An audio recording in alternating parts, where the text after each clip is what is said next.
The text message goes to the wrong number at 11:47 p.m. on a Tuesday in March, when New York City's winter refuses to admit that spring exists on any calendar that matters to people without heat in their apartments.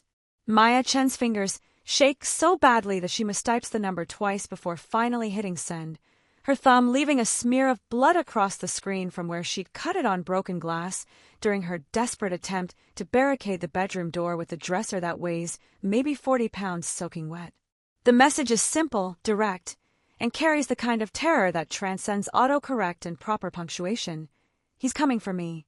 Please. 4th floor, 2847, Morrison Street, apartment 4C.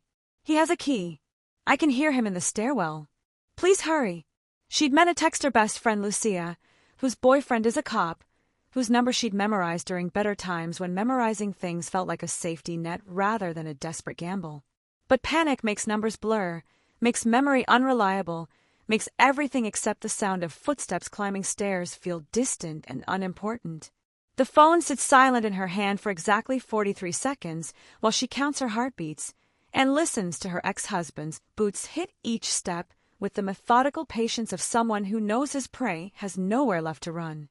Maya's daughter Lily sleeps in the next room, 4 years old, and dreaming about the birthday party that's supposed to happen this weekend, completely unaware that her mother is currently wedged behind a dresser that won't stop anyone determined, holding a phone like it's a weapon that might somehow materialize help from digital signals and desperate hope. The apartment is cold enough that she can see her breath, the landlord having forgotten to fix the boiler again despite 3 weeks of complaints and one official violation notice that resulted in absolutely nothing except an eviction, threat disguised as concern about her constant negativity affecting other tenants. If you're enjoying the story so far, don't forget to hit the like button and subscribe. Drop a comment telling me where in the world you're watching from. I love hearing from you. The phone vibrates in her hand with a response that arrives so fast it seems impossible, like the person on the other end was waiting for exactly this message, exactly this crisis, exactly this moment when someone's life balanced on the edge of a wrong number and miracle. Address confirmed. Do not open the door for anyone. Move away from windows. I'm 8 minutes out. Maya stares at the message with the kind of confusion that fear allows when adrenaline provides brief clarity before panic reasserts control. The response is wrong in every way that matters. Too fast, too certain, too commanding in a way that suggests authority she hasn't requested and doesn't understand. This isn't Lucia's texting style, which runs toward excessive emojis and casual grammar that makes every crisis feel manageable through friendship and wine, and the kind of support that comes from knowing someone since high school. This is something else entirely. Something that feels dangerous in a different way than Marcus climbing those stairs with the keys he'd refused to return after the divorce. Keys he copied before she'd even known to ask for them back. Keys that represented his absolute certainty that she would never truly escape him. Another text arrives before she can process the first. How many hostels? Are you injured? Is anyone else in the apartment with you? The language is wrong, militaristic and precise in a way that suggests this person texts about violence regularly enough to have developed efficient shorthand for exactly these situations. Hostiles, not attackers, or the person threatening you, but hostiles, like she'd accidentally contacted someone whose world operates on tactical assessment rather than civilian panic. Maya's fingers move before her brain fully engages with the strangeness, because 8 minutes feels like salvation regardless of who's offering it, and questioning rescue seems like a luxury she can't afford when Marcus is now on the 3rd floor landing, his breathing audible through her apartment's thin door. 1. My ex-husband. He's almost here. My daughter is sleeping in the next room. She's 4. Please hurry. He's going to kill me this time. The last sentence types itself.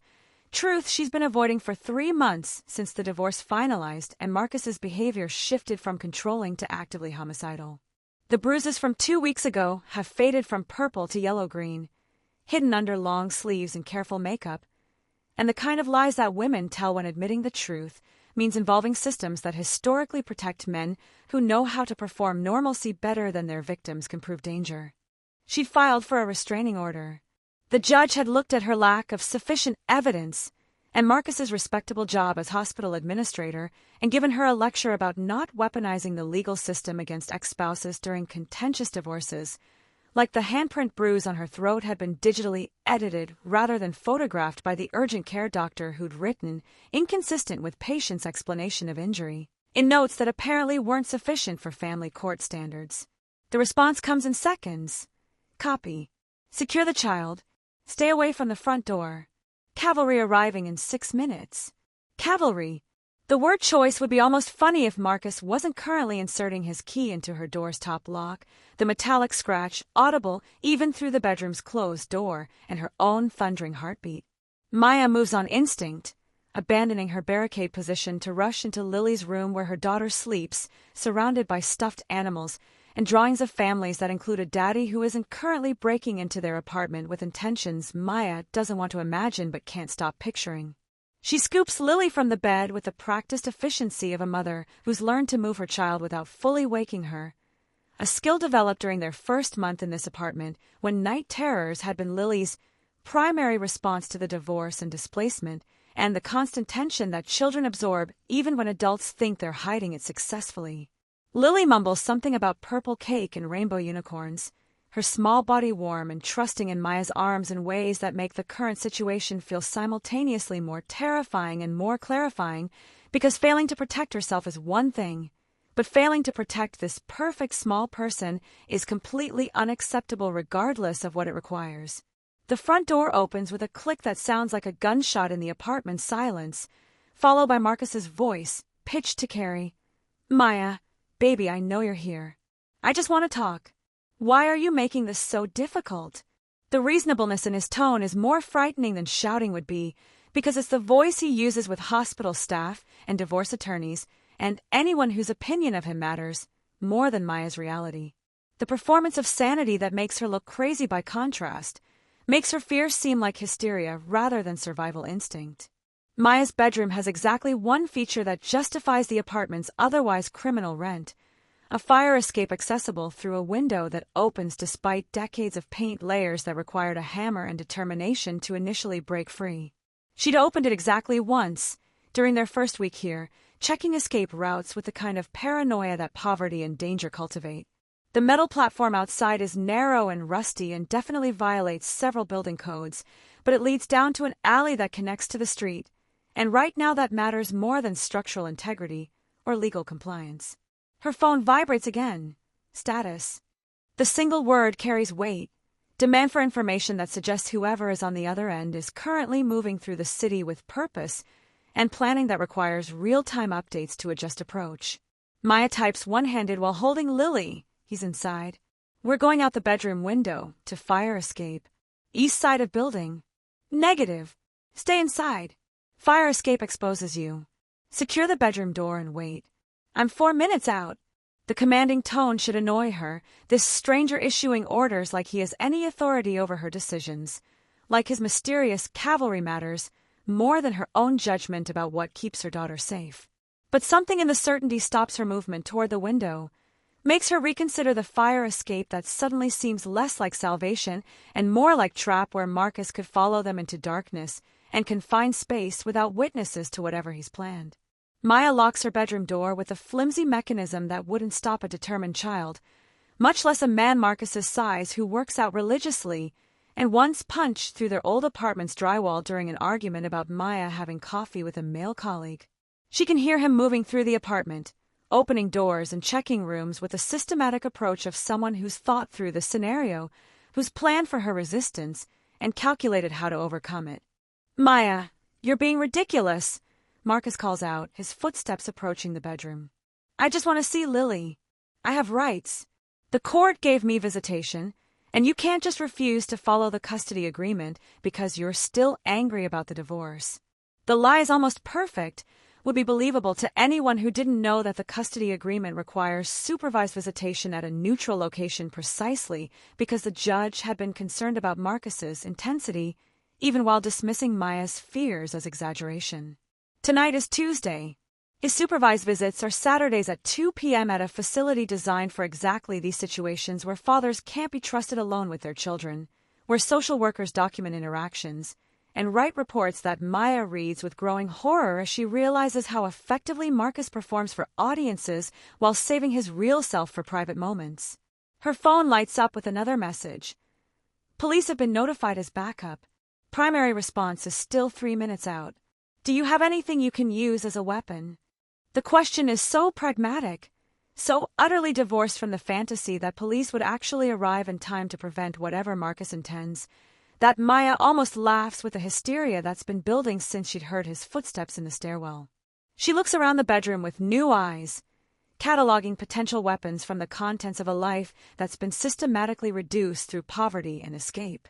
A lamp with a heavy base, the metal frame of a chair from the thrift store, the scissors she'd used yesterday to cut tags off Lily's new-to-her clothing from the church donation box. Scissors, a lamp, nothing that would stop him if he's really committed. The response is immediate. Then don't engage. Stay quiet. Let him think you've left via the fire escape. I'm 2 minutes away. The doorknob rattles as Marcus tests it, his facade of reasonableness cracking slightly when he encounters the locked door. Maya, open this door right now. I know my daughter is in there. You can't keep her from me. I'm her father. The possessive emphasis on my and her makes Maya's skin crawl, because Lily isn't a person to Marcus. She's property, an extension of his ownership claim over Maya herself, the one thing he can still control now that the divorce has legally severed his access to everything else. Lily stirs in Maya's arms, starting to wake from the combination of being moved and her father's voice penetrating her dreams. Her eyes open with the confused sweetness of a child transitioning from sleep to consciousness, not yet aware that anything is wrong. Mama! The word is soft, questioning, seeking reassurance that everything is okay despite the strange circumstances of being held in her mother's arms in darkness, while Daddy's voice comes from the wrong side of the locked door. Shh, baby, it's okay, Maya whispers, carrying her daughter into the closet where at least they'll have one more barrier between them and whatever Marcus does next. We're playing a game. We have to be very quiet. Lily accepts this explanation the way 4-year-olds accept most things their mothers tell them, snuggling closer and sticking her thumb in her mouth in a gesture she'd mostly outgrown but returns to during stress. The door shudders as Marcus puts his shoulder against it, testing its strength, and the cheap wood flexes in ways that confirm it won't withstand serious force. Maya can practically hear him calculating whether breaking it down is worth the noise that might alert neighbors, whether witnesses matter when he's already committed to being here. Last chance, Maya, Marcus says, his voice dropping to the cold tone that precedes violence, the one that means negotiation is over and consequences are beginning. Open this door, or I'm coming through it, and you won't like what happens next. Maya's phone vibrates. 30 seconds. Stay quiet. This is almost over.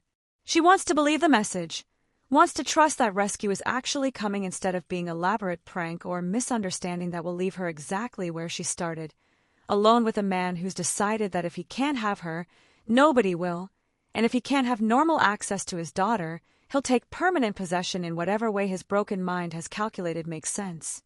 The crash of the door splintering inward is loud enough that Lily startles against Maya's chest, her small gasp of fear breaking the silence they've been maintaining. Marcus appears in the doorway, backlit by the living room's lights, his silhouette massive and dark and utterly terrifying in ways that domestic abuse statistics can't capture, because numbers don't convey the specific horror of watching someone you once loved transform into the monster they'd apparently always been under the performance of normalcy.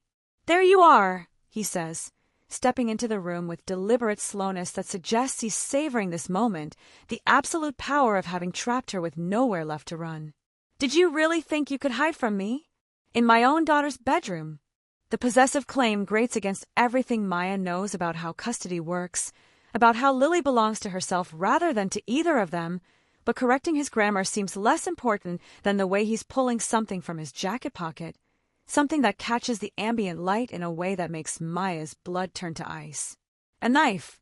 Not kitchen size, but the kind men carry when they intend to use them, when they've thought through exactly how to solve problems that involve people who won't cooperate with being controlled. Maya's phone is still in her hand, though Marcus hasn't seemed to notice it yet, his attention fixed on her face with the kind of intensity that suggests he's been imagining this confrontation, rehearsing his lines, planning the sequence of events that ends with him reasserting the control that divorce had legally stolen.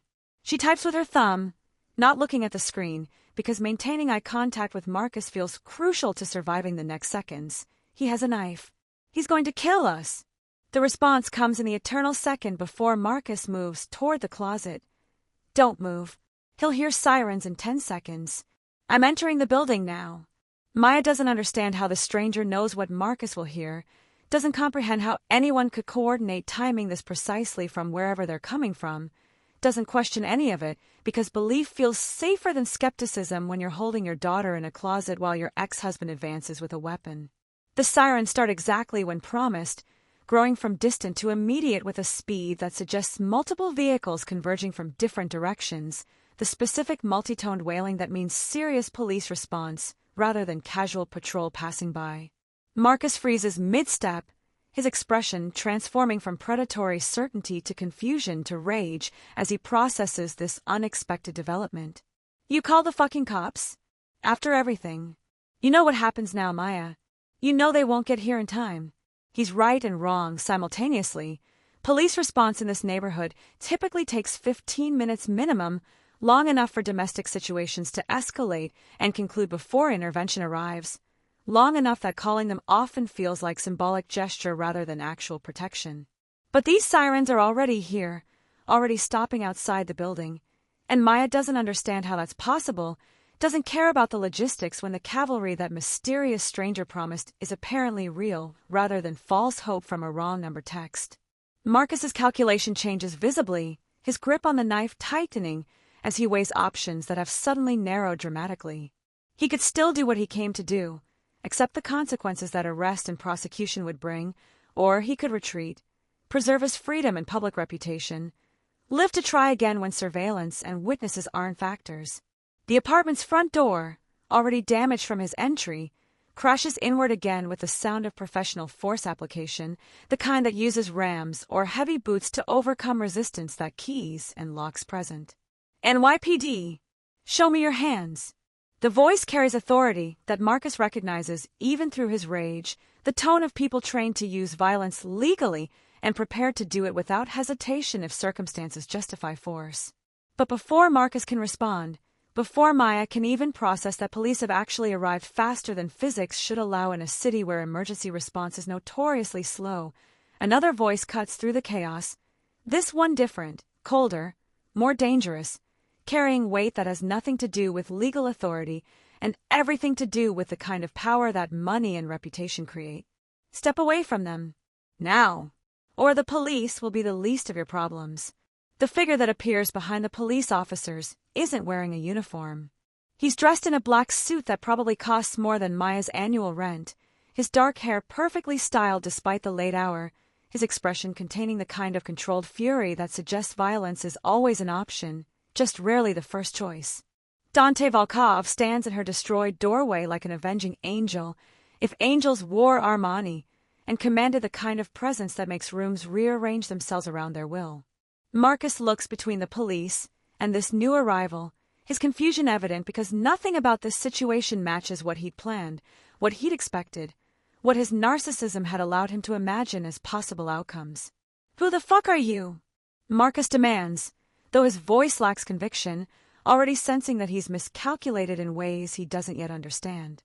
Dante's smile is a terrible thing to witness, containing no warmth, only the promise of consequences that transcend legal systems.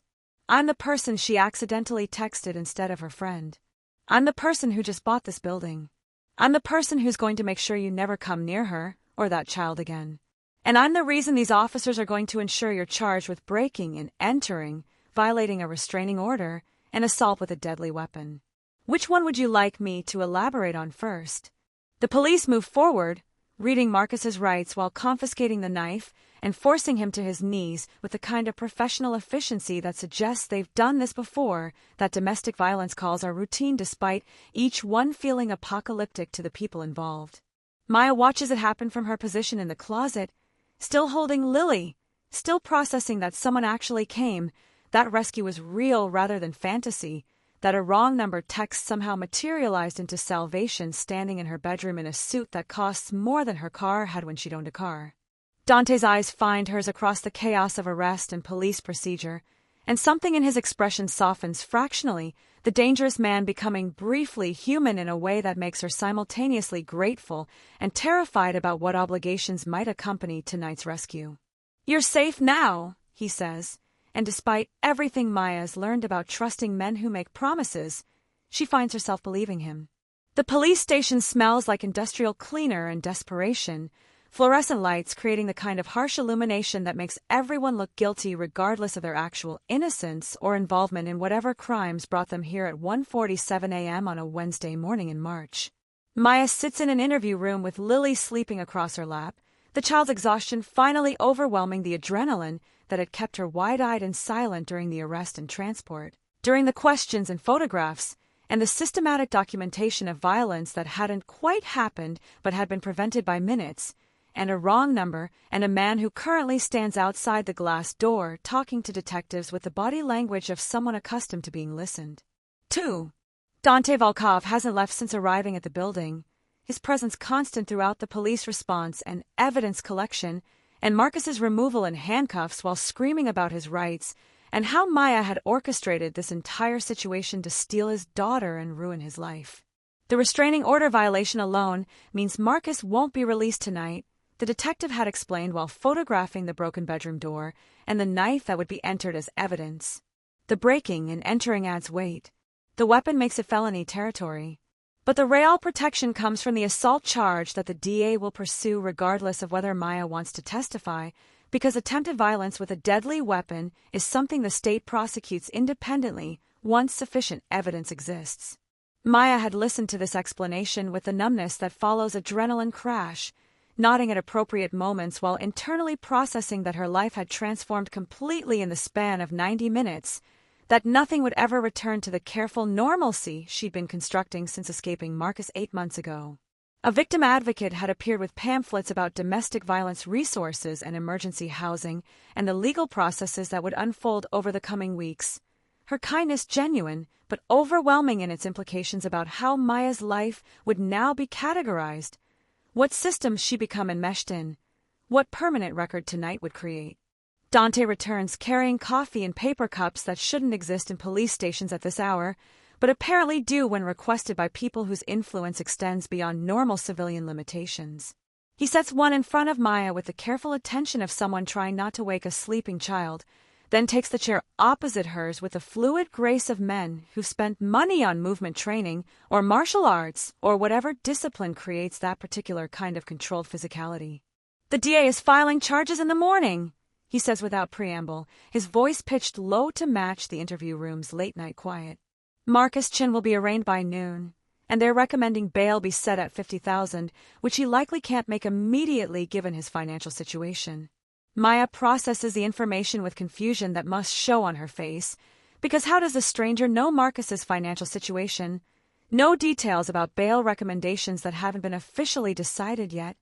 Speak with the certainty of someone who's somehow orchestrated tonight's legal proceedings despite having no official role in any of it.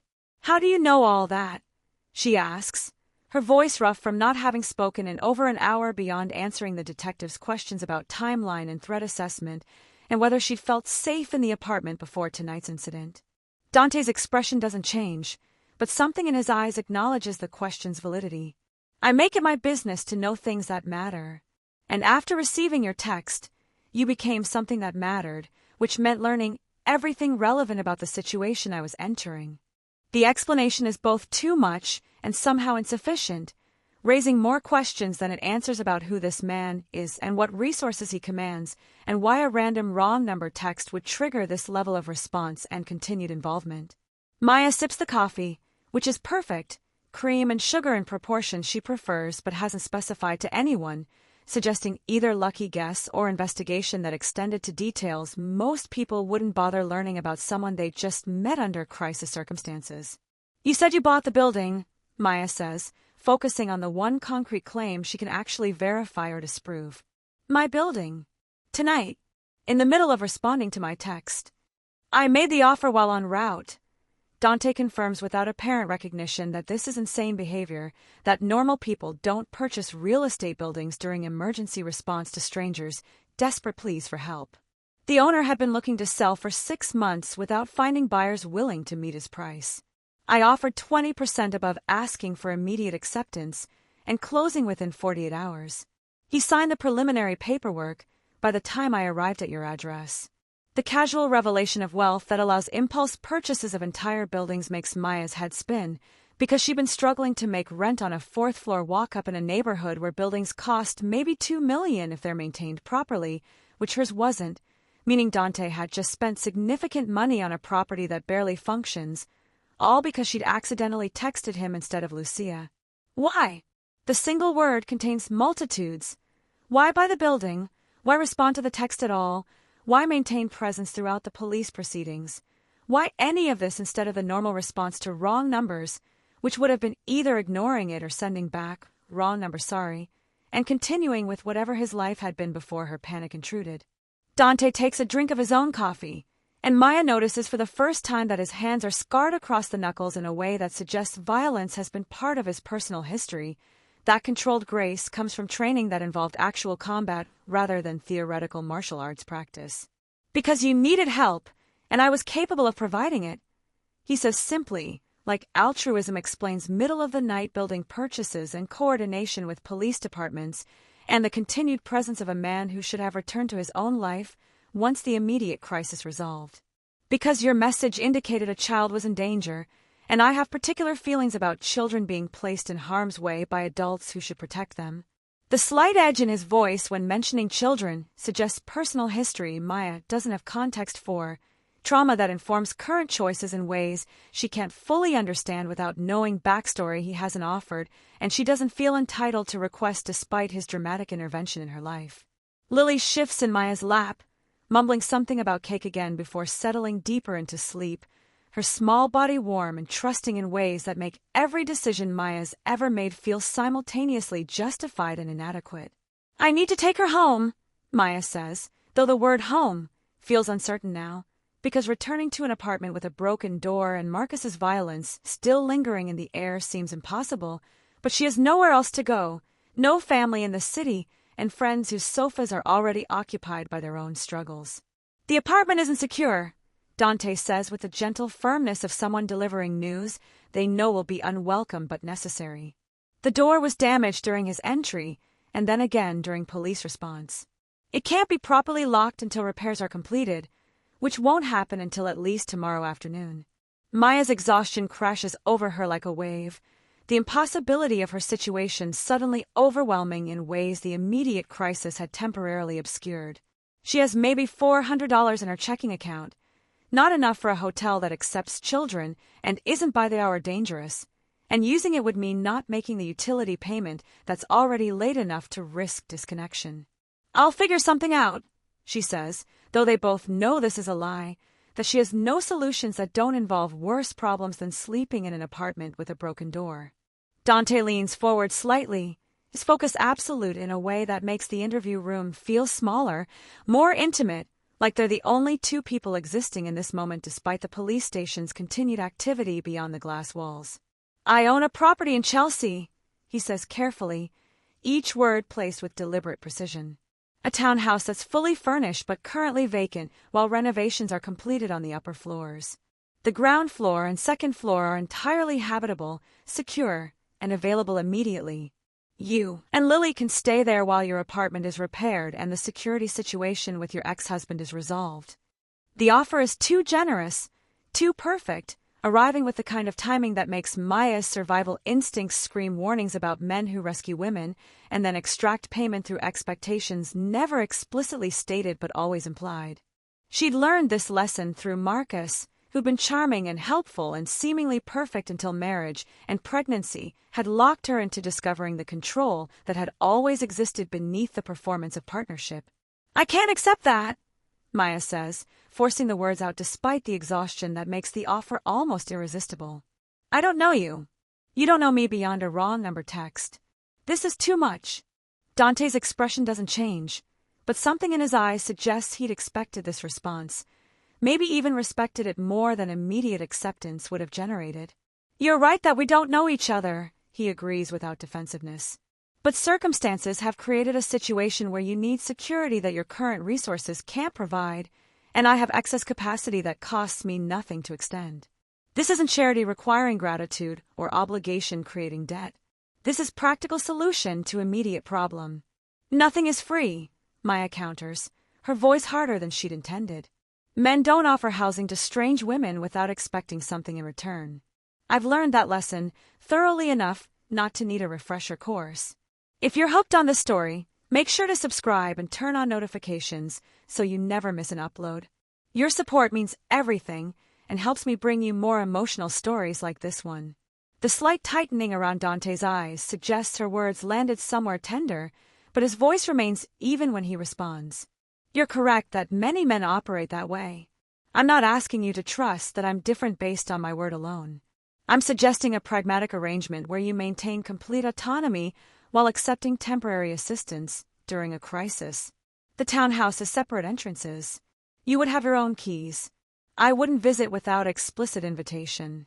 If at any point you feel unsafe or uncomfortable, you leave without explanation or consequence.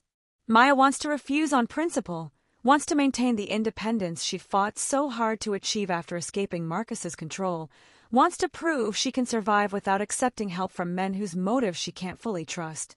But Lily's weight in her lap is a reminder that pride is a luxury mothers can't always afford, that protecting her daughter matters more than protecting her own dignity, that sometimes survival requires accepting assistance even when the terms make her uncomfortable. How long? She asks, the question itself an admission that she's considering this impossible offer. As long as necessary, Dante says. Minimum 2 weeks while your apartment undergoes proper security upgrades beyond just door replacement.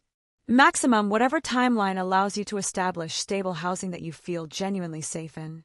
The mention of security upgrades crystallizes something Maya should have realized earlier, that as the building's new owner, Dante has both the authority and apparently the intention to transform her 4th-floor walk-up into something more secure than it's ever been, which means his offer extends beyond temporary housing into longer-term investment in her safety. Why are you doing this? Maya asks again, because his earlier explanation didn't actually answer the question beneath the question, didn't address why her specific crisis triggered this level of response and continued commitment.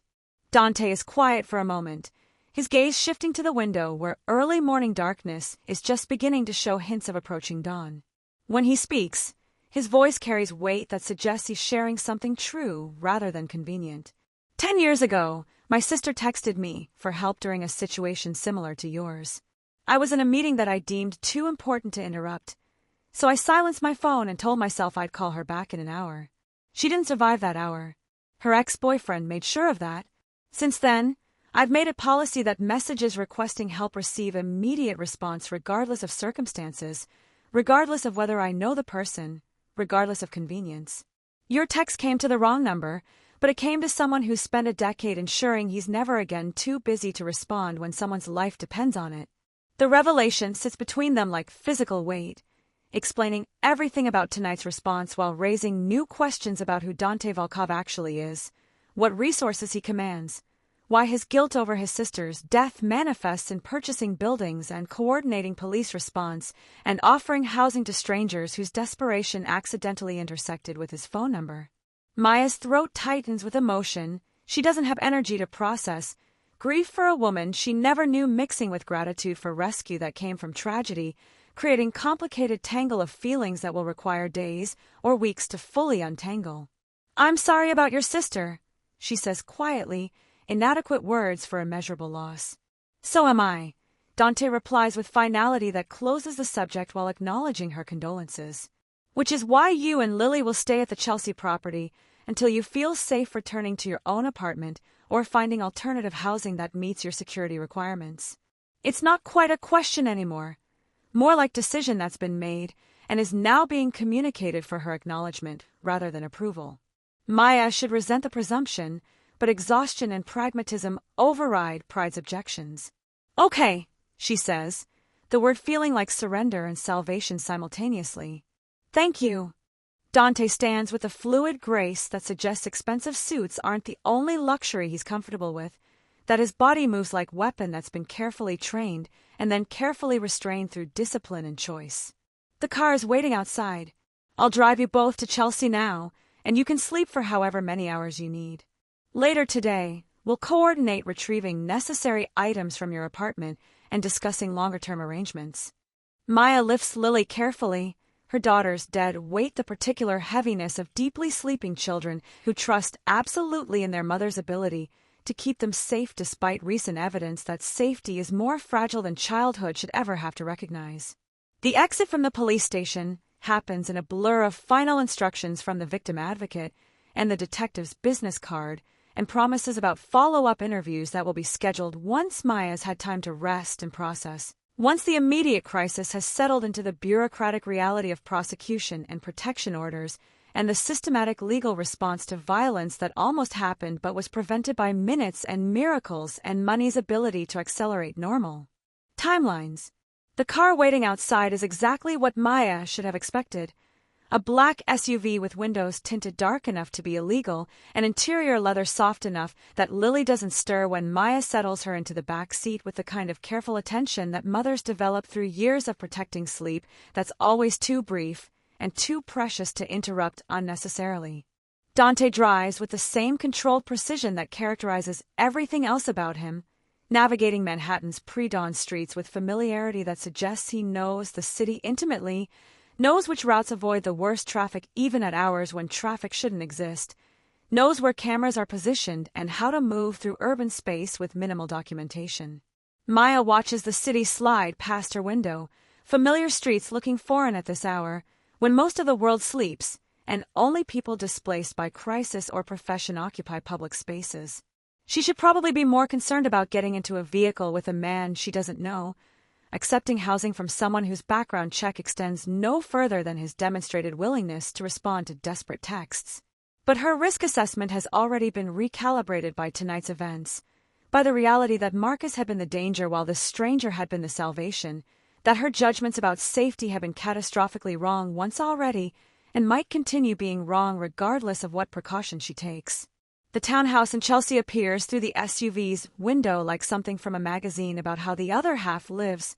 4 stories of restored brownstone with original architectural details, and windows that probably cost more than most people's cars, situated on a tree-lined street where even the sidewalks look expensive. Dante parks in a private garage beneath the building, access through a gate that requires both keycard and code, security measures that make Maya's apartment building's broken intercom system seem even more inadequate in retrospect. Inside, the space is exactly as promised, fully furnished with the kind of tasteful neutrality that suggests professional interior design rather than personal collection of beloved objects. The ground floor flows between living room and kitchen with the open concept layout that modern wealth prefers, floor-to-ceiling windows overlooking a private garden that's currently winter dormant but promises beauty once spring actually arrives instead of just threatening to. The master bedroom is upstairs, Dante says, his voice quiet in the townhouse's sleeping silence. There's a smaller bedroom adjacent that should work for Lily. Both have ensuite bathrooms, and the closets are empty for whatever you need to bring from your apartment. Maya carries Lily up the stairs, her daughter's sleeping weight growing heavier with each step, her own exhaustion making the climb feel like mountaineering despite the townhouse's reasonable proportions. The master bedroom is larger than her entire apartment's main room, decorated in soft grays and whites that create atmosphere of expensive calm. The bed is enormous, dressed in what's probably Egyptian cotton, and down comforters that suggest comfort beyond anything Maya's experienced since childhood, before her own family circumstances had deteriorated into the poverty that eventually led to teenage pregnancy and truncated college dreams, and the decades-long struggle to achieve stability that still feels tenuous even in moments like this, when luxury temporarily surrounds her. The adjacent bedroom is perfect for Lily, smaller but still generous by normal standards, decorated in soft lavenders and creams with a twin bed that looks more comfortable than anything they've previously owned. Maya settles her daughter under covers that smell like expensive detergent and fabric softener, watching her small face relax further into sleep that's finally safe from immediate danger. When Maya returns downstairs, Dante is in the kitchen making tea with the automatic competence of someone who performs domestic tasks regularly despite having the money to pay others for such services. "There's food in the refrigerator and pantry," he says without turning around. "Basic staples, plus some prepared meals that should last several days. If you need anything specific, there's a notepad on the counter where you can write requests, and I'll arrange delivery. The casual mention of arranging delivery suggests staff or services Maya doesn't have context for, systems of wealth that operate invisibly to people whose lives don't typically include personal assistance or whatever infrastructure makes rich people's requests materialize without the friction normal people experience when trying to accomplish basic tasks. The security system's code is written down here, Dante continues, sliding a card across the counter. You'll need to enter it within 30 seconds of opening any exterior door. There are panic buttons in each bedroom and one in the kitchen that connect directly to a private security firm that will respond within 3 minutes of activation. The firm's number is also on this card, along with my personal number, my office number, and my assistant's direct line. Maya takes the card, staring at the list of numbers that represent layers of safety she hasn't experienced since before Marcus, since before adulthood really, when her parents had still been alive and capable of providing the security that died with them in the car accident that left her alone at 19 with student loans and no family support system.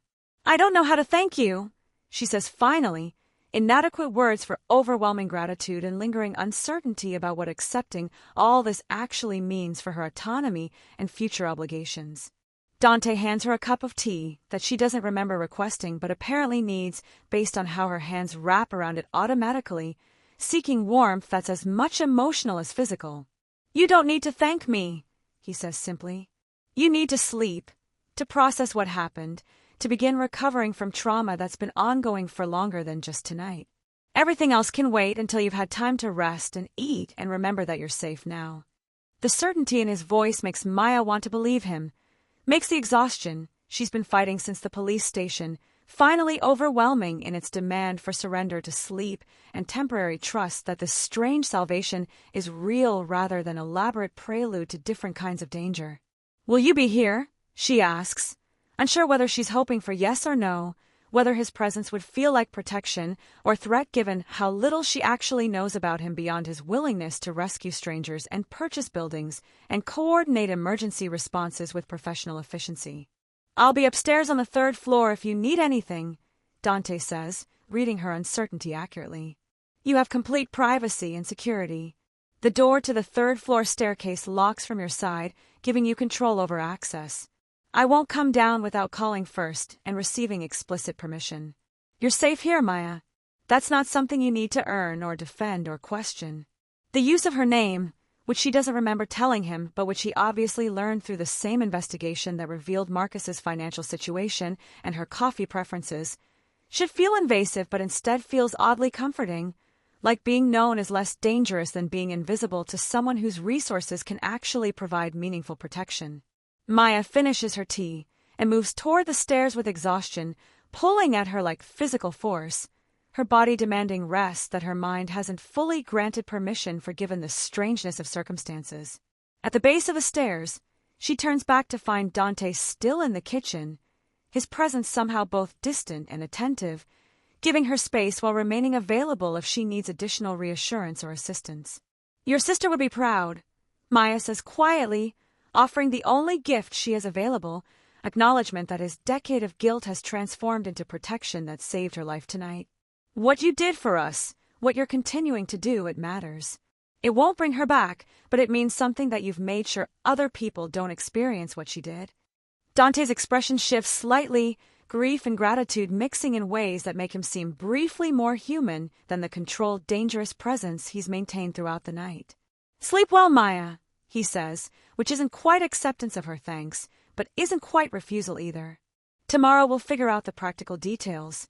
Tonight, just rest. Maya climbs the stairs to the master bedroom where Lily sleeps in the adjacent room, both of them safe in a townhouse in Chelsea owned by a man who'd received a wrong number text and decided to make it right in ways that transcended normal human response to strangers' crises. She doesn't fully understand what's happened tonight or what accepting Dante's help will mean for her life going forward, but lying in a bed more comfortable than anything she's experienced in years, listening to her daughter breathe safely in the next room, Maya allows herself to believe that maybe, impossibly, they're going to be okay. 3 months transforms landscapes in ways that time alone can't explain, the accumulation of small changes creating distances between past and present that feel impossible to measure except through the evidence of lives lived differently than they'd been before. March became April became June, and survival became something more sustainable than daily crisis management.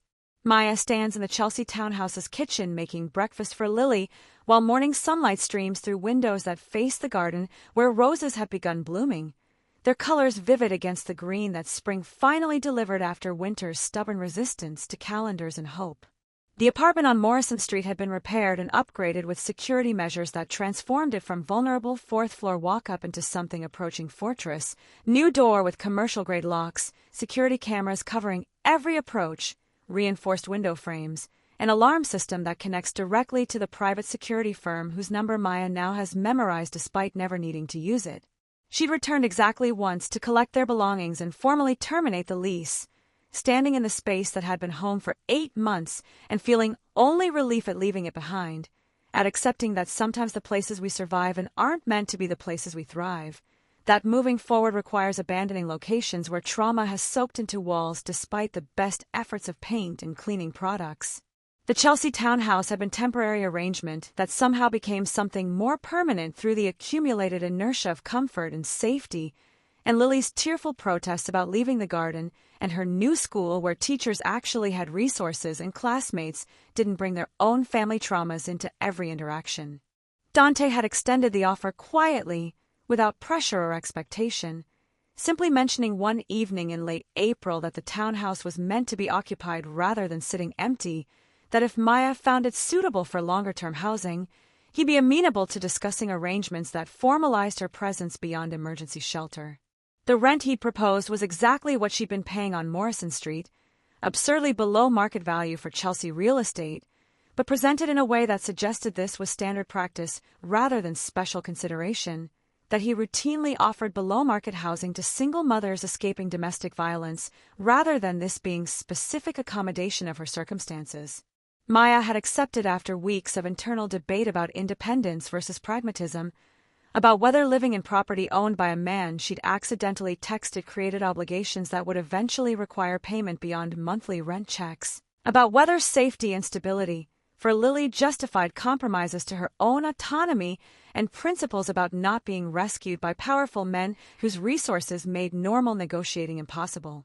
The decision had been easier once she started working again, not at the data entry job she'd held before, but at Volkov Industries in their property management division, where her accounting degree had finally found application beyond calculating how many days she could delay utility payments without disconnection. Maria Rodriguez, the HR director, had presented the offer during what Maya thought was an informational interview about career development resources, explaining that the company was expanding operations and needed someone with Maya's educational background and lived experience managing limited resources to help develop affordable housing initiatives. The salary was double what she'd been earning.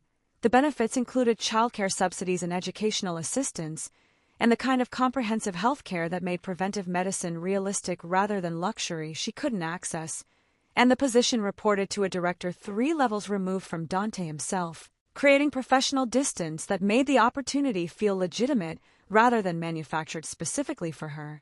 Maya had still suspected his involvement until Maria had shown her the position posting that predated March by 6 weeks, the applications from other qualified candidates, the rubric used for evaluation that explained why Maya's combination of accounting skills and personal experience with housing insecurity made her uniquely valuable rather than charity case being accommodated. She'd accepted, started 2 weeks later, and discovered that the work was both challenging and meaningful in ways her previous jobs had never been. That helping develop programs, ensuring other women had access to safe, affordable housing felt like transforming her own trauma into something useful rather than simply surviving what had happened and moving forward without addressing the systemic issues that had made her vulnerable in the first place.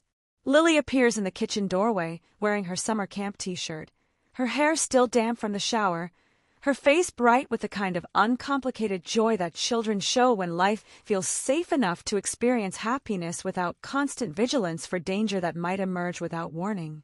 "Is Dante coming to my presentation tonight?" Lily asks while climbing onto the stool at the kitchen island, Accepting the strawberry smoothie, Maya slides across to her with the automatic grace of routines established over months. Maya's relationship with Dante has evolved in ways that resist simple categorization, the boundaries between landlord and tenant and employer and employee, and something more personal blurring through accumulated small interactions and shared space, and his consistent presence in their lives despite maintaining the professional distance he'd promised during that first night at the police station. He'd attended Lily's kindergarten graduation in May, sitting beside Maya and applauding when Lily had received the award for Most Improved Reading Skills, his genuine pride in a child he had no legal relationship to somehow feeling appropriate rather than intrusive, given how much his intervention had changed both their trajectories. He'd helped Maya move her limited furniture from Morrison Street, carrying boxes with the efficient strength of someone whose physical capabilities exceed what expensive suits typically suggest, making jokes that made Lily laugh, and treating the whole process like moving day rather than escape from location where violence had almost happened. He'd been present for dinner approximately twice weekly since April, arriving with ingredients and cooking meals that introduced both Maya and Lily to cuisines beyond the budget-conscious pasta and rice dishes that had dominated their previous diet, teaching Lily the names of spices in Italian and Russian while explaining the cultural histories that made certain flavor combinations traditional rather than arbitrary.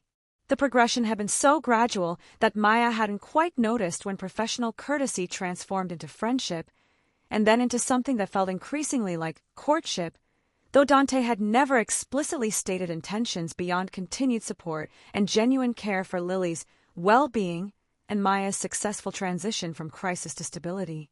He said he'd try to make it if his meeting finishes on time. Maya answers honestly, because Dante has never made promises to Lily he can't keep, has been careful about managing a 4-year-old's expectations despite his clear desire to be present for moments that matter to a child who's begun seeing him as permanent fixture rather than temporary helper.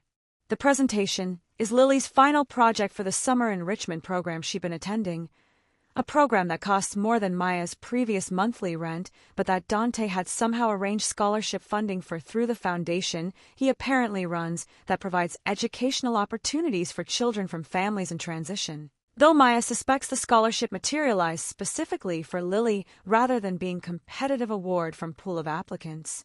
She tried to refuse the assistance, had argued that accepting so much help created dependencies that worried her given how thoroughly Marcus's initial generosity had masked the control that came later, how being rescued had been prelude to being owned in ways she barely escaped.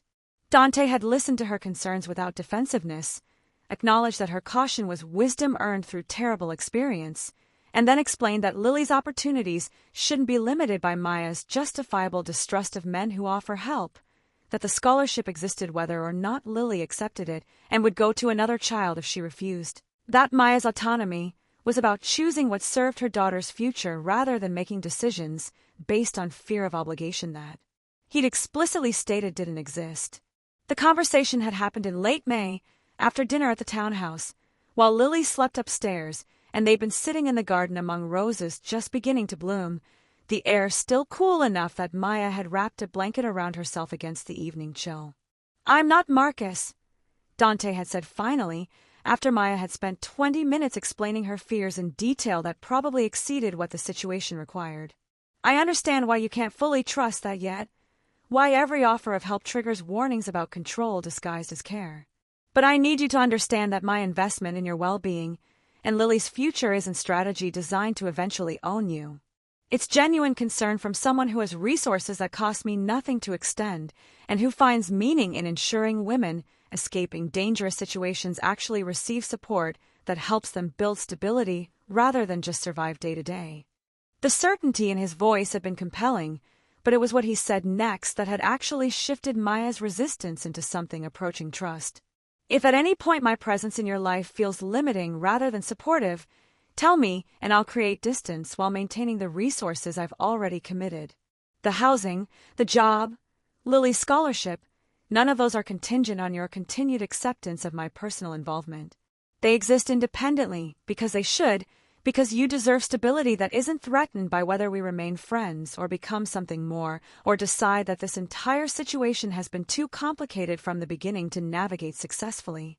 Maya had accepted Lily's scholarship enrollment the next day, acknowledging that her daughter's opportunities mattered more than her own discomfort with accepting help that felt disproportionate to the wrong number text that had started everything. The breakfast dishes are cleared and Lily is watching educational cartoons while Maya checks her work email when Dante's text arrives, meeting running late. We'll try to make it by 7:30, but might miss the beginning.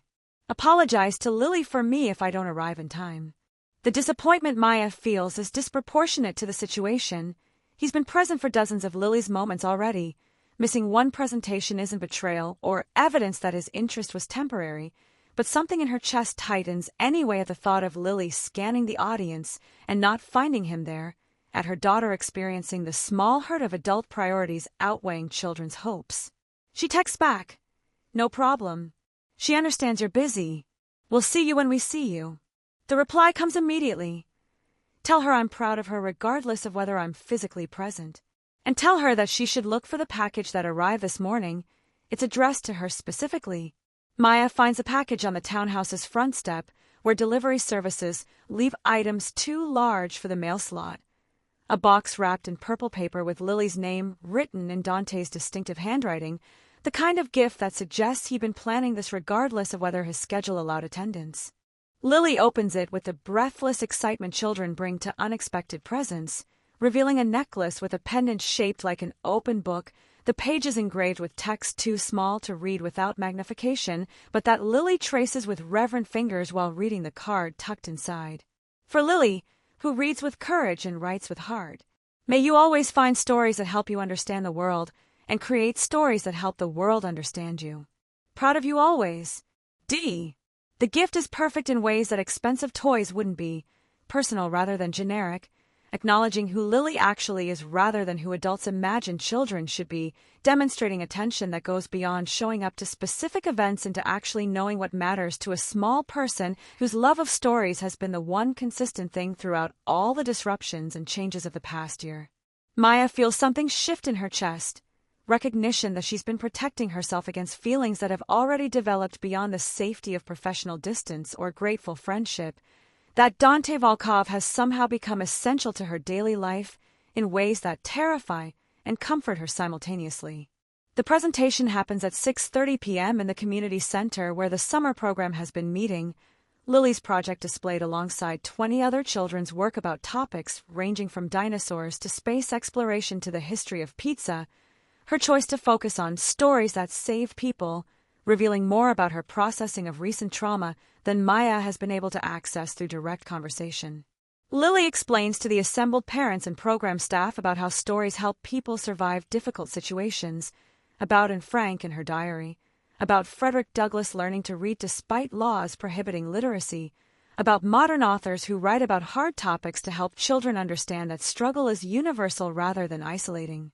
Maya watches her daughter speak with confidence that didn't exist 6 months ago, standing straight and projecting her voice and making eye contact the way the program instructors have taught, and feels pride mixed with grief for everything Lily has already had to understand about danger and survival, and the adults who fail children through violence or negligence or the casual cruelty that systemic poverty enables. The audience applauds when Lily finishes, and Maya is preparing to go congratulate her daughter when she feels presence beside her, turning to find Dante in a suit that suggests he came directly from whatever meeting had threatened to make him miss this, his expression showing the focused attention he brings to moments that matter. "I made it," he says quietly, his hand finding Maya's shoulder with touch that's becoming familiar rather than startling, comfort rather than presumption. "She was remarkable." Maya agrees, watching Lily scan the crowd and light up when she spots them both standing together, her daughter's joy at having both the adults who matter present for this moment, making everything Maya has accepted and compromised and rebuilt feel justified in ways that logic alone can't quite capture. The reception afterward involves punch and cookies, and parents making small talk while children run around with the manic energy that comes from completing required performances and being released into sugar and freedom. Lily dragging Dante around to show him each element of her project while explaining details she'd omitted from the formal presentation. Maya watches them together, this powerful, dangerous man crouching to Lily's height while she explains her research methodology, asking questions that demonstrate actual interest rather than adult performance of caring, and acknowledges that she's already made the choice she's been avoiding consciously, that her heart has decided even while her mind continues generating objections based on reasonable fear. The drive back to Chelsea happens in Dante's car with Lily chattering in the back seat about her project and the other presentations, and which of her classmates she wants to stay friends with when regular school starts in September, her voice bright with happiness that creates soundtrack to the evening's successful conclusion. After Lily is asleep, teeth brushed and story read and nightlight activated, Maya finds Dante in the kitchen making tea with the automatic competence that suggests he's comfortable in the space in her home, in the routines they've developed over 3 months of living in proximity and carefully maintained boundaries. "Thank you for the necklace," Maya says, accepting the cup he hands her. She hasn't taken it off since opening the package. "She deserved acknowledgement beyond my attendance," Dante replies, leaning against the counter with a casual grace that makes his presence feel both dangerous and safe simultaneously. "The work she did was thoughtful and mature beyond her years, and I wanted her to know that was recognized." The kindness toward Lily is what has ultimately eroded Maya's defenses more effectively than any attention directed at herself could have managed, because men can perform interest in women strategically, but genuine care for children is harder to fake consistently across months and dozens of interactions. "Can I ask you something?" Maya says, the question emerging before her strategic mind can prevent it. "Always," Dante replies with a tension that makes her feel seen rather than evaluated. "What are we doing?"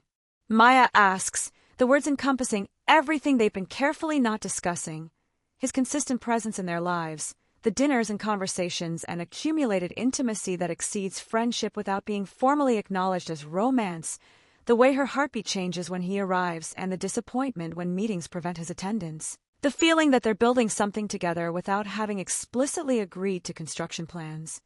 Dante is quiet for a moment, his expression thoughtful rather than surprised, suggesting he's been waiting for this conversation, even if the timing is still uncertain.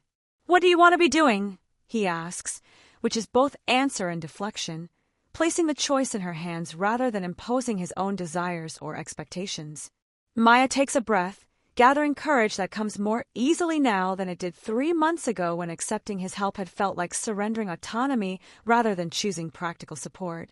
"I want to stop pretending that what's happening between us is just landlord-tenant or employer-employee or even just friendship," she says, the honesty feeling both terrifying and liberating.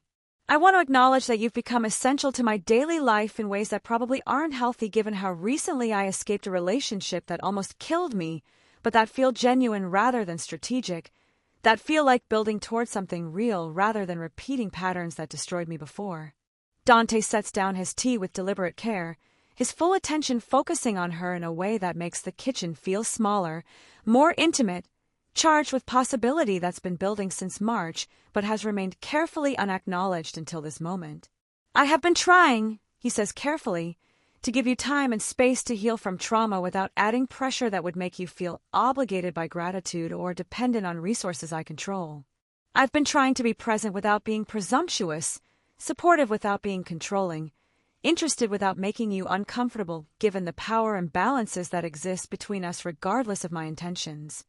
He moves closer, not quite touching but near enough that Maya can feel the warmth of him, can see the intensity in his eyes that suggests his feelings match or exceed her own despite the careful distance he's maintained. "But if you're asking what I want," Dante continues, "I want to be with you, not as landlord or employer or helper. As partner, as someone who builds a life alongside you rather than providing resources from positions of power. As someone Lily can depend on not just for presence and attendance at presentations, but as consistent presence who's chosen to be family rather than accidentally stumbling into your lives through wrong number text." The declaration is everything Maya didn't know she'd been hoping to hear, confirmation that the past 3 months have meant the same things to him that they've meant to her, that careful friendship has been foundation for something deeper rather than simply his efficient response to crisis that happened to intersect with his personal guilt and resources.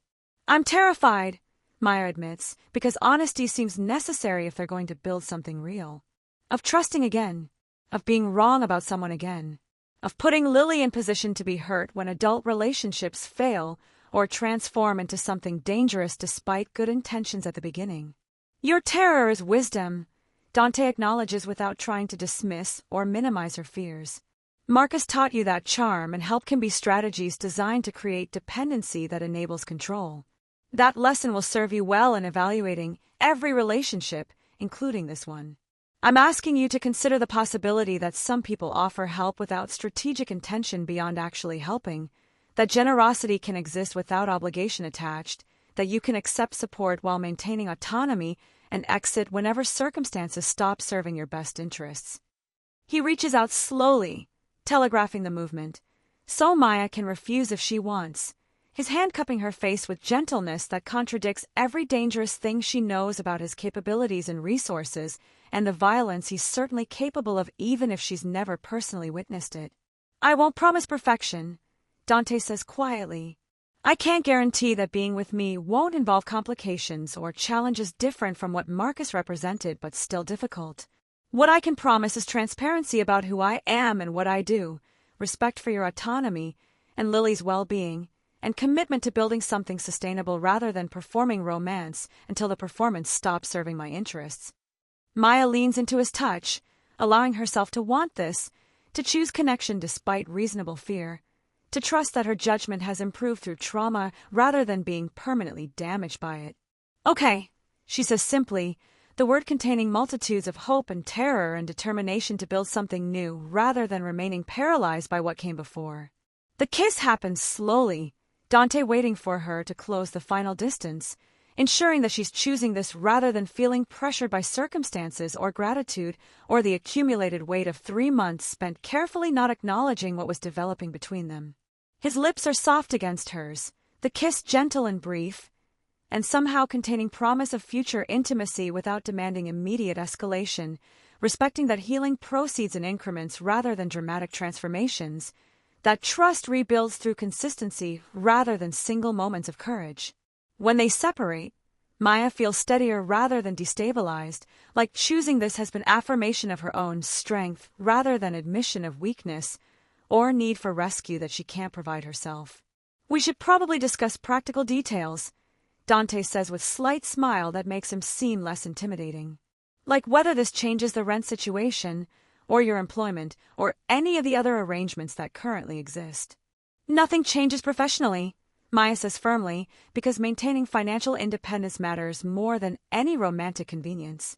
I pay market rate rent starting next month. My job performance gets evaluated on actual metrics rather than whether we're successfully dating. Lily's scholarship continues based on her merit and the program's assessment rather than our relationship status. Dante's expression shows approval rather than offense at her boundary setting, confirmation that he respects her need to maintain autonomy that economics and employment make vulnerable to his control if she's not careful about protecting herself. Agreed, he says simply. Though I'll note that market rate in Chelsea exceeds what you're currently paying significantly, and adjusting rent upward when your housing situation is stable seems counterproductive to everyone's interests. They negotiate compromise, rent increase that's substantial enough that Maya doesn't feel like she's accepting charity, but not so extreme that it destabilizes the financial security she's been building, the discussion itself demonstrating that they can navigate disagreements and power imbalances with honesty rather than manipulation or resentment. The summer progresses with new rhythm that includes acknowledged romance alongside the practical routines of work and childcare and life maintenance that continues regardless of emotional developments, Dante's presence shifting from helpful outsider to integrated family member in ways that make Lily ecstatic and Maya cautiously optimistic about futures that include partnership rather than just survival. August brings Marcus's trial, 3 days of testimony and evidence, and the systematic legal process that transforms personal trauma into public record. Maya sitting in witness box describing violence that almost happened and violence that had happened previously, and the fear that had characterized the final months of their marriage. Dante attends every session despite having no official role, his presence in the courtroom's gallery providing silent support without interfering with proceedings or making the trial about anything except Marcus's choices and consequences and the justice system's imperfect but necessary response to domestic violence. The verdict comes after 4 hours of jury deliberation, guilty on all counts, breaking and entering, violation of restraining order, assault with deadly weapon, attempted kidnapping when the prosecution successfully argued that his intentions toward Lily met the legal definition despite not having actually taken her from the apartment.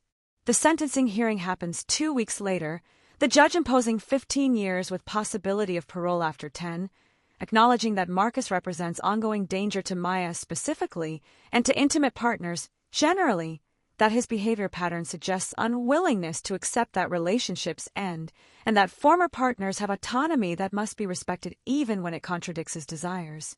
Maya feels something release in her chest when the sentence is announced. Not quite closure because trauma doesn't resolve through legal proceedings, but at least confirmation that Marcus won't be able to physically threaten her or Lily for the next decade, that they have time to build lives that don't include constant vigilance about his potential appearance and violence. Dante takes her and Lily to dinner afterward at a restaurant where Lily orders dessert first, and Maya allows it because some moments justify celebration even when the circumstances involve trauma and legal processes that shouldn't have been necessary if systems had protected her earlier. What happens now? Lily asks while eating chocolate cake that's probably too rich, but that she's consuming with single-minded focus. Now we keep living, Maya says simply, which is both insufficient and exactly true. We go to work and school. We have dinners and presentations and normal regular life that doesn't involve being scared. And Dante comes to dinner. Lily asks, seeking confirmation about the thing that matters most to her, stability of the adult who's become permanent fixture rather than temporary helper. Yes, Dante confirms before Maya can answer, his hand finding hers on the table with touch that's become familiar rather than startling. I come to dinner and presentations and whatever else you'll have me present for. Lily's smile is bright enough to justify every risk Maya has taken and accepted and chosen despite reasonable fear, confirmation that building stability for her daughter has been successful even if the path was unconventional and required accepting help that pride would have rejected if autonomy had been available luxury. September brings new school year.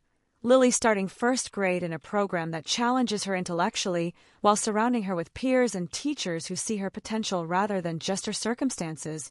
Maya continuing to develop affordable housing initiatives that help other women access stability without requiring wrong-numbered texts and billionaire intervention. The townhouse in Chelsea becomes officially home rather than temporary shelter. Maya's name added to a lease that formalizes arrangements and provides legal protection against displacement. Her furniture gradually replacing Dante's minimal furnishings as the space transforms from his property into their home. October brings Dante's birthday, which he mentions casually enough that Maya realizes he doesn't typically celebrate beyond perhaps dinner with business associates, that personal milestones have been subsumed into work obligations, and the constant activity that allows successful people to avoid examining whether their lives contain meaning beyond achievement. She and Lily plan surprise party with help from Dante's assistant Elena, who provides access to his calendar and list of people whose attendance would matter. The event happening in the townhouse's garden where fall colors create backdrop that photographs will preserve as evidence of this particular moment in their evolving story. Dante arrives home to find 30 people, including business associates and personal friends, and the detective who'd handled Marcus's case, and Maya's colleagues from work, and Lily's teacher who'd somehow been included because Lily insisted that people who help should be celebrated even if they're not officially family. His expression when seeing the assembled guests is worth every hour of planning, surprise and pleasure, and something softer that might be gratitude for being seen, and valued beyond his resources and reputation, for being celebrated because people genuinely care rather than because social obligation or business relationships require performance of connection. "Did you know about this?" he asks Maya, who'd maintained perfect innocence about the evening's plans despite his questions about why she insisted he needed to be home by 6. Lily planned it. Maya deflects, which is technically true, even if incomplete. I just helped execute her vision. The party is success measured by laughter and conversation, and the way Dante relaxes into enjoyment rather than maintaining professional control, allowing himself to be present in moment rather than constantly calculating next moves and strategic advantages. Late in the evening, after guests have departed and Lily is asleep upstairs, Maya and Dante sit in the garden among candles that provide only illumination against autumn darkness, the air cool enough that they share a blanket while discussing everything and nothing the way couples do when comfort has replaced the need for constant fascinating conversation. "Thank you," Dante says quietly, his arm around Maya's shoulders in gesture that's become automatic rather than deliberate. For tonight. For seeing that I needed celebration, even when I didn't ask for it. You've given me and Lily so much, Maya replies, leaning into his warmth. Celebrating you is the least we can do. You've given me more, Dante counters. A reason to come home to something beyond empty space. A child who asks about my day and genuinely wants to hear answers.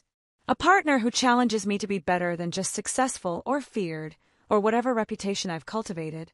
A life that feels like living rather than just surviving between business obligations. The confession reveals vulnerability Maya hasn't seen before.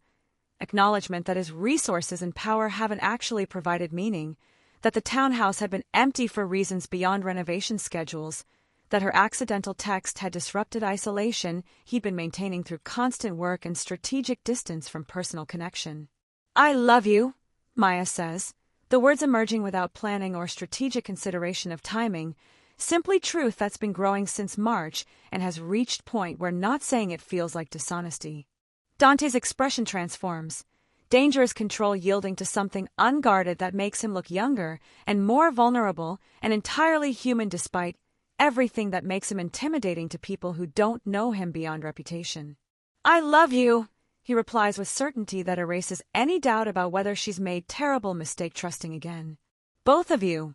You've become my family in ways I didn't think were still possible after losing my sister. You've transformed my life from successful isolation into something that feels like home. The kiss is deeper this time, containing promise and commitment, and the specific heat that builds between adults who've been carefully maintaining boundaries while feelings developed beyond friendship, who've waited until trust was established before allowing physical intimacy that vulnerability requires. They don't take it further tonight. Lily sleeps upstairs and rushing feels wrong when they have time to build toward intimacy gradually, but the promise exists between them, acknowledged and mutual, something to anticipate rather than fear. November brings Thanksgiving, which they celebrate at the townhouse with found family that includes Elena and Maria from work and Detective Morrison, who'd handled Marcus's arrest, and Lucia, who'd been the intended recipient of that original text, and whose cop boyfriend Marcus had been deliberately avoiding when planning his attack. The gathering is chaotic and warm, and filled with the kind of laughter that comes from people who've chosen each other rather than being obligated by blood, the table crowded and the food slightly burned and everything perfect in its imperfection.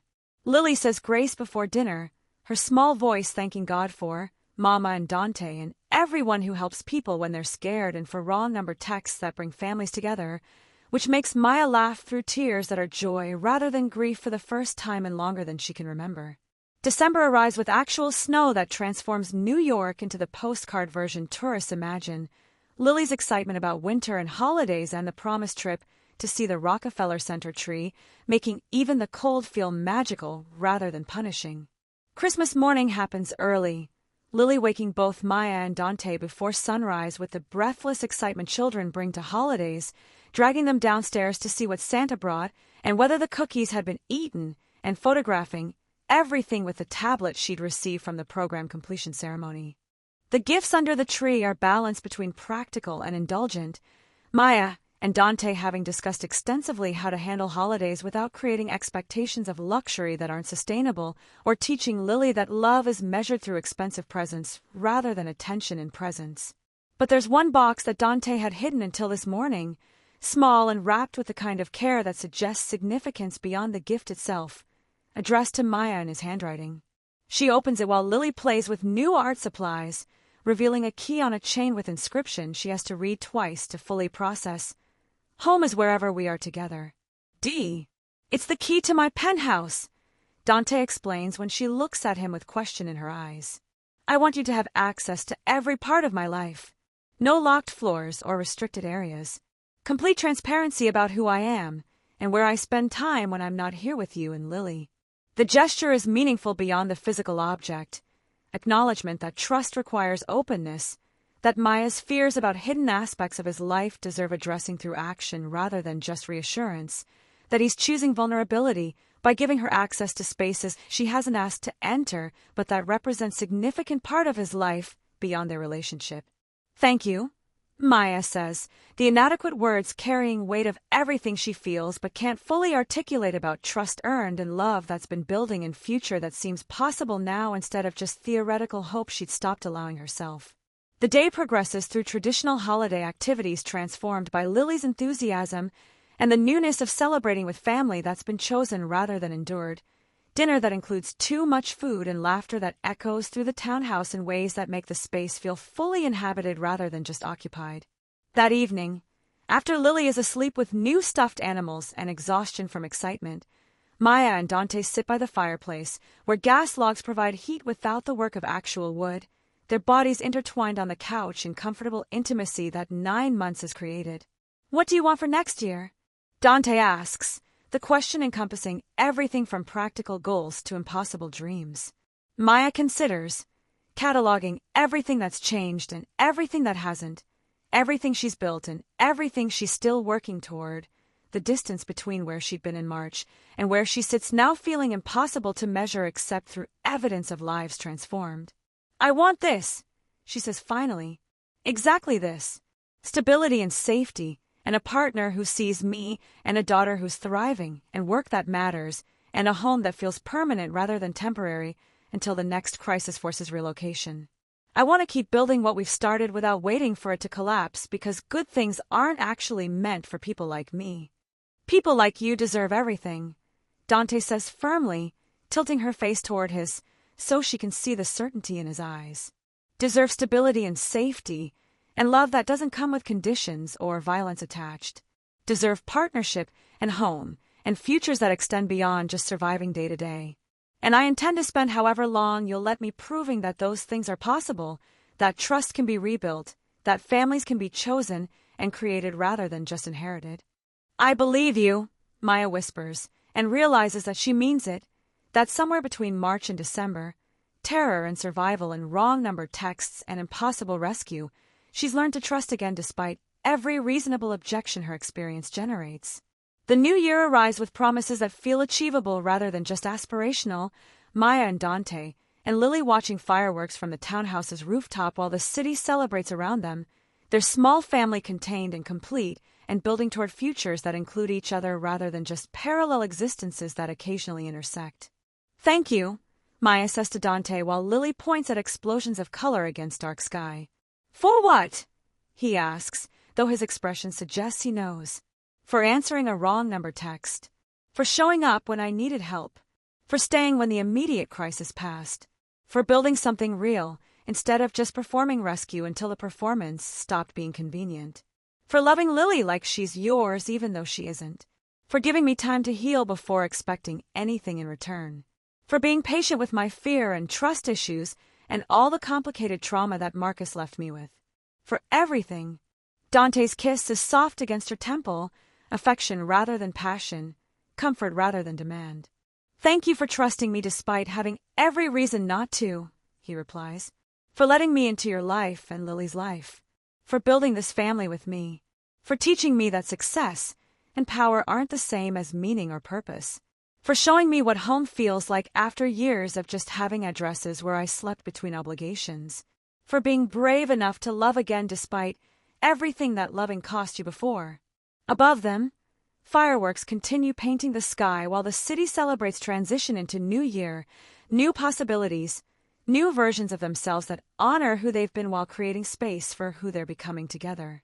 Later, Maya will look back on March and the desperate text that went to a wrong number as the moment everything changed, the crisis that somehow transformed into salvation through the intervention of a man who'd spent a decade ensuring he never again failed to respond when someone asked for help. But tonight, standing on a rooftop in Chelsea with her daughter and partner, and the future stretching ahead with promise instead of just fear, Maya simply feels grateful for wrong numbers and right people, and the impossible ways that life sometimes transforms trauma into healing, survival into thriving, accidentally sent messages into love that chooses to stay. Thank you so much for watching until the end. If you love this story, check out the other videos on your screen now. I think you'll really enjoy them. And don't forget to subscribe if you haven't already. See you in the next story.